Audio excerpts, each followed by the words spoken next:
semana pasada en el otro llovió 70 litros. La mitad de todo el año lo llovió en 2 días, hace 2 semanas. Similar to what you've seen in the previous episodes. El mosquito verde en esta zona atacó mucho. El cuaderno de explotación lo tengo que gestionar yo porque es que no saben hacer. We do not begin with solutions. El cambio del clima también es algo que preocupa. We begin by listening. Across Europe, landscapes tell stories about rivers, soils, and hands that have shaped our food for generations. We travel through these landscapes to meet the people behind our meals, the farmers, the makers, the dreamers, and a new generation who reconnect us with the land we all depend on. Join us with our van, our kayak, feet, bike, train to meet the plains of the Po, Danube, Turia, Douro, from the sources via cascades to the delta. These are the Phito Stories.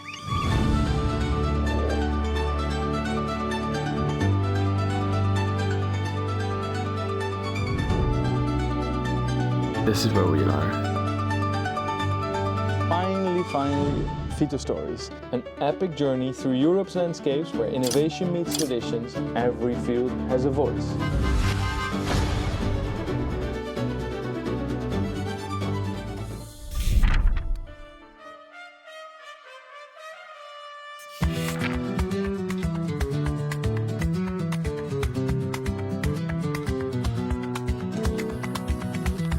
Now, Phito Stories has landed in eastern Spain. It's July, it's hot summer. This area is characterized by small patches of forest, of grains, of vineyards, of orchards like these. Like you can almost hear the dryness. You can hear the what is it? The rapido, the zwaluw, the sparrows. You can hear the swifts, you can hear the crickets, and exactly this is the landscape that we'll dive in this episode.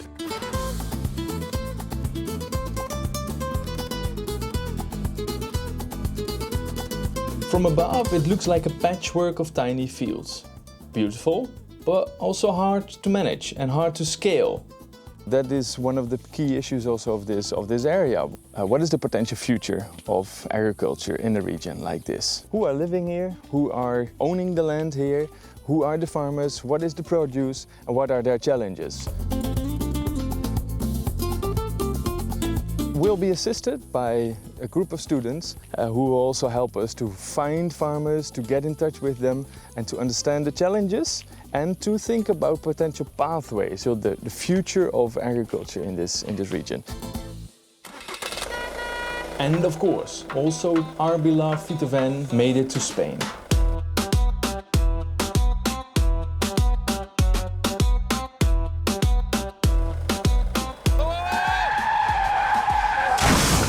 That was a close call. Anton almost hit the rail, but I was actually afraid that he would fall over into the valley. It is our home, our office, our meeting room, and also our podcast studio.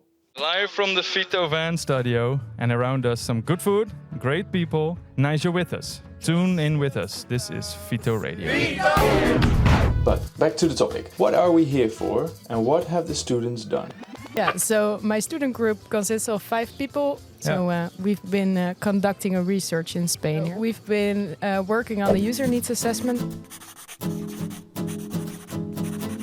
I think we met around 8 farmers and 4 people from cooperatives. Yeah. And we spoke with them about the challenges they face in agriculture. Es febrero. Ahora debería estar así.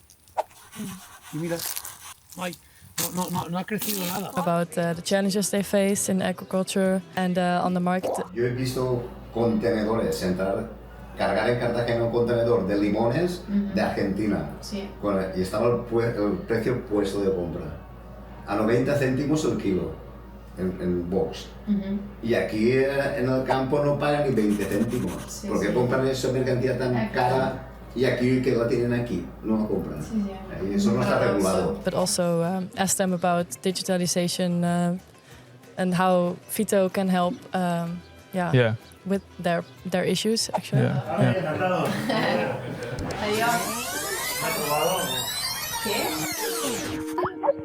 Good morning. How are you doing? Good morning, we're doing good. Yeah, we want to interview as many cooperatives and farmers as possible to understand what are their needs for the Phito platform to be developed. Well, it's super great to see that you are there, and also to see that you are helping out the Spanish partners CACV in getting the amount of respondents that they need. I think that on behalf of Phito, we would like to challenge you to get as much data as possible, just to give input for the development of Phito. Good luck. Enjoy the challenge. Thank you.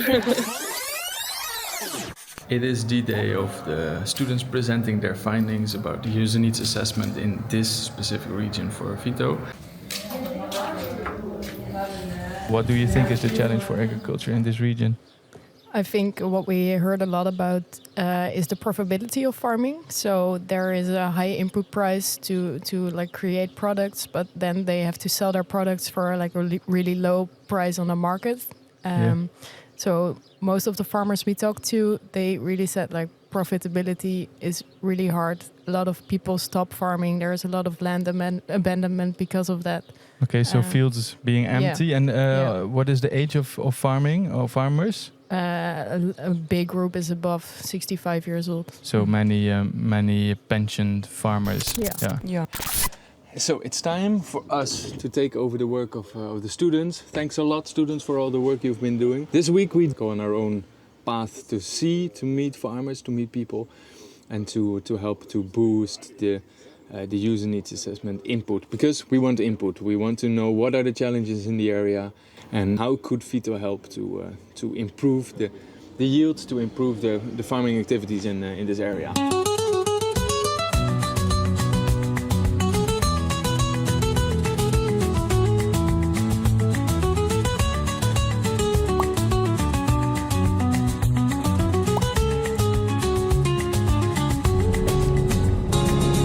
What are we doing here? So we're here at the cooperative of olive production. Here you can see a miniature version, ecological production. Yay! So we managed to get the first meeting for tomorrow. So that means that we can continue the quest to find more farmers in the area.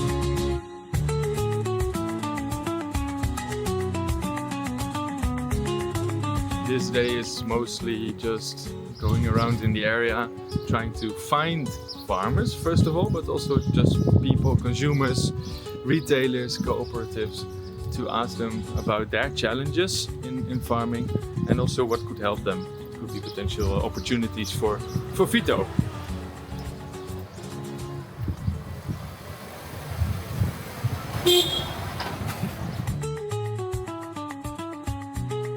Aquí, por lo menos en esta zona de la Comunidad Valenciana, lo que os vais a encontrar es agricultores muy mayores, pero mayores, que de tecnologías no entienden nada. Entonces es un poco complicado. Claro. Porque, por ejemplo, ahora con la nueva PAC, todo lo que son cuadernos digitales y demás, el cuaderno de explotación lo tengo que gestionar yo porque es que no saben hacerlo. GPS es un poco complicado en esta zona, pero es por la particularidad que tienen los agricultores. Si os vais a zonas, por ejemplo, más mecanizadas como es Andalucía, allí sí que podéis encontrar explotaciones mucho más grandes y que sí que disponen de mecanismos y de todas estas nuevas tecnologías, pero en esta zona es un poco complicado. Porque la mayoría, lo que vais a hablar con este agricultor no es lo normal, siendo mayor, ¿vale? Porque es un agricultor que ya tiene 78 años. ¿Y lo hace solo o tiene apoyo external? Pues a ver, esa aplicación que le dice cuándo hay que regar y demás, esa aquí la tienen implementada 4 agricultores, ¿vale? Pero no están asociados dentro de ninguna asociación ni nada. Pero son miembros de la cooperativa. Sí, son miembros de la cooperativa. Pero digamos que esas tecnologías no viven de eso. No hay una aplicación como tal que te salte el aviso, por ejemplo. Sí. Entonces, en ese sentido sí que sería interesante. Por lo menos para los que son agricultores y viven de ello. Está claro que el resto iba a costar, pero si la tendencia es el día de mañana intentar todas esas explotaciones gestionarlas de otra forma, pues obviamente todo lo que son programas y son tecnologías van a ser básicas.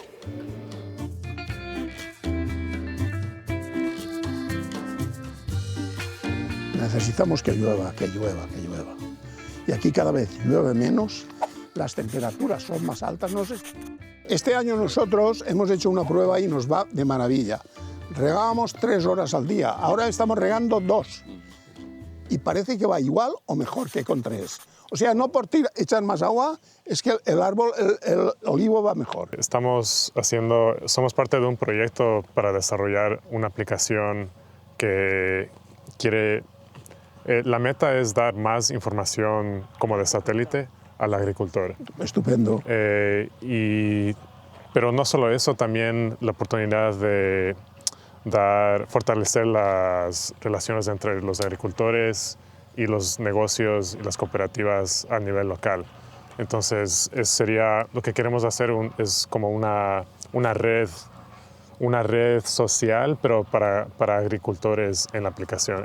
Me gusta el proyecto vuestro, pero yo creo que ese proyecto lo debéis de enfocar de cara, a particulares, claro que a particulares, pero a través de la cooperativa. Okay, sí. A través de la cooperativa, que sea la cooperativa la que nos informe a nosotros. Porque en cada cooperativa tendrá unas características, el terreno será diferente, el cultivo será diferente. Yo creo que a través de eso, de las cooperativas o las asociaciones de agricultores, como queráis. Then I have the luxury at the back of this van to look at this lovely map. Straight, indeed, yes. It's a mix of different. It's a mosaic of different landscape features. So it has vines. It used to have cereals as well. And that whole mix also gives room for biodiversity, of course. And this is also the place where the farm should be that we're going to. I'm curious to see what they're doing. I'm very curious. The vineyards here seem super dry. Okay. These are the exact same varieties for the different soil types. So it's the same really? variety. Oh, really interesting. Everything is the same. The only difference between the 3 different wines is the soil. Okay. And you can taste it. Even we can taste that quite easily. Esto es una zona límite entre otras zonas. Esto es Valencia, pero ahí al lado es Alicante. A 3 kilómetros ya es Alicante. Y en esa zona de allá, a 7 kilómetros, es Castilla-La Mancha. Entonces, esto es una zona que confluyen todas esas zonas. Y se nota mucho en la forma de construir las casas, en la gastronomía, en la gente. Es una zona de combinación de otras áreas. Entonces, la finca sale a subasta 4 años más tarde y un antepasado de la familia la compra. Y es desde ese momento hasta ahora que aquí se está elaborando vino. Entonces, somos la bodega más antigua de la Comunidad Valenciana y una de las 10 bodegas más antiguas de España, elaborando vino. Ahora sí que aquí se ha buscado agua, a nivel de búsqueda de pozos, a nivel de todo eso, para intentar en un futuro tener algo de agua, viendo que la previsión que tenemos a futuro no creemos que vaya a mejorar. Entonces, esta zona es una zona en ese aspecto pues, bastante crítica para años futuros con tema de agua. Entonces sí que estamos buscando pues, trabajar bien los suelos, trabajar toda la vegetación auxiliar que podemos tener, pero al final solo dependemos del agua de lluvia. No hay una demostración científica en la que yo pueda evidenciar que lo que estoy haciendo sirve. Entonces hay mucha gente quizás más antigua, más cerrada, que no piensa que eso sirva de nada. Hay una evidencia tuya de verlo. De ver que tú estás trabajando de una manera y que el vecino trabaja de otra. Y tú ves que la planta de aquí se nota que está mejor, es una planta más fuerte, es una planta que aguanta mejor la sequía, que aguanta mejor. Entonces, para nosotros no hay mejor demostración que esa. Claro. Que decir, ven con nosotros, vamos a ver el campo, vamos a tocar los suelos, vamos a ver las plantas. Entonces, fue un punto nuestro de inflexión y de cambio de forma de trabajar. Fue el estudio de suelos, conocer lo que teníamos bajo y a partir de ahí enfocar todo el trabajo a partir de los suelos. It's so great to hear all these stories from the farmers, stories related to the landscape, to the soils, to the choices they make in their practices and also in their search, in their quest for changing, for improving, for transitioning their farming practices for the future. It's a bit sad that not all of us can really enjoy. Well, the food we can enjoy, but the drinks we cannot. At least not all of us can. Hasta la vista.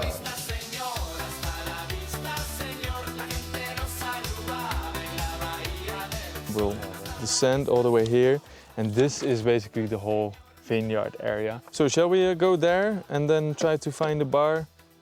Yep. Try to find some people. I think that's a nice plan. Anton, do you agree? So we have reached the bottom of the valley. These are the end users of the app potentially. So yeah, if we want to make an app, we for sure have to include these kind of people, what they would like to see. Y aquí va y sigues esta carretera y hay otra que se llama. Nosotros empezamos en los años 80, es decir, ahora mismo ya casi llevamos 40 años de producción de cultivo ecológico y el comienzo fue un poquito por la demanda de mercado, de producto en países del norte de Europa.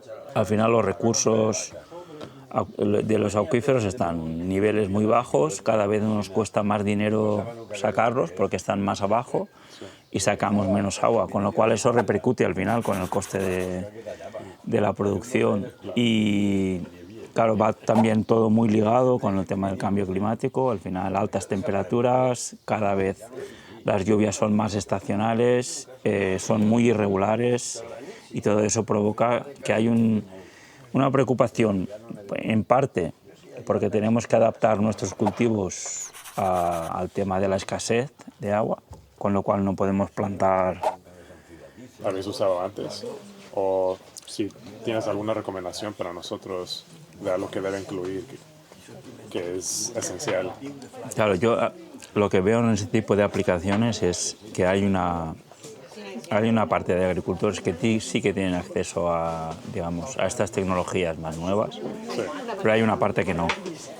Entonces, muchas veces eso lo que hace es que hay una parte que se queda fuera. De un relevo generacional, ¿vale? Es importante que esos conocimientos no se pierdan. Entonces, muchas veces con estas nuevas tecnologías, este tipo de gente queda fuera. Entonces, para mí sería importante intentar,